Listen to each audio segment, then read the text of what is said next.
Good afternoon. Welcome to Jim Munley's World of Weather. Clicked on to the long-range weather forecast discussion for June 14th to 28th, for June 14th to the 18th.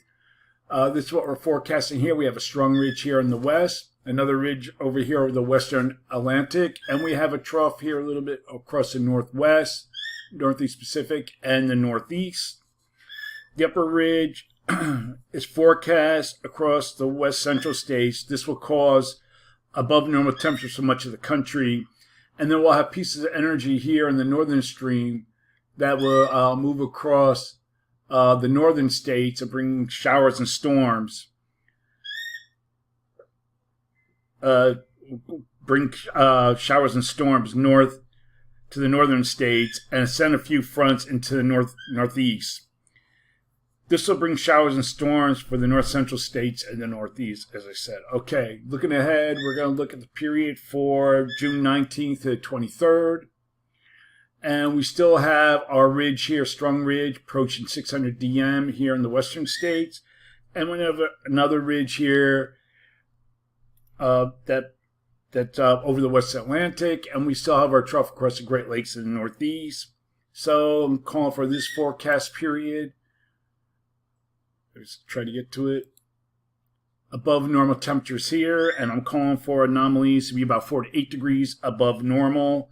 And for precipitation, calling for below normal precipitation here. Probability of occurrence is 35%.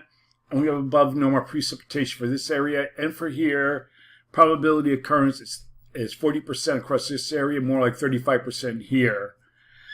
Now for the period for July 24th to 28th, still have our strong ridge over the west, and we have this strong ridge that builds towards the southeast, and we have our trough here across the northeast.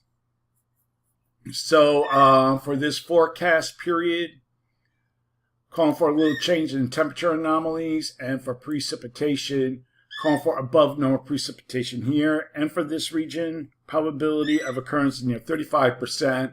And we have below normal precipitation here, probability of occurrence 35%. And that area of disturbed weather off the southeast coast isn't becoming any better organized. As we speak, you probably won't have time to intensify. But we look here at the models. This is the GFS. It could be a rainmaker for parts of the Carolinas. That's the GFS. And this is the European.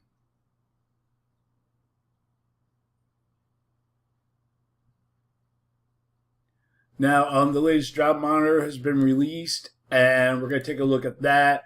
We can see that we have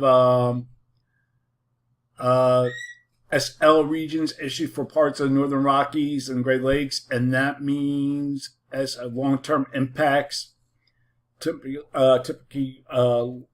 typically greater than 6 months, and we also have S short-term impacts less than 6 months.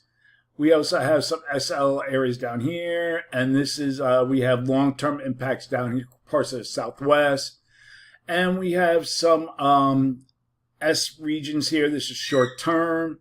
Also have some yellow regions here across the Northeast. I know it's been very dry, and they have us as normally dry, but I think it's worse than that. That's just my opinion. So that's the long range weather forecast discussion for June 14th to 28th. Thanks for coming to Jim Munley's World of Weather, and have a good day.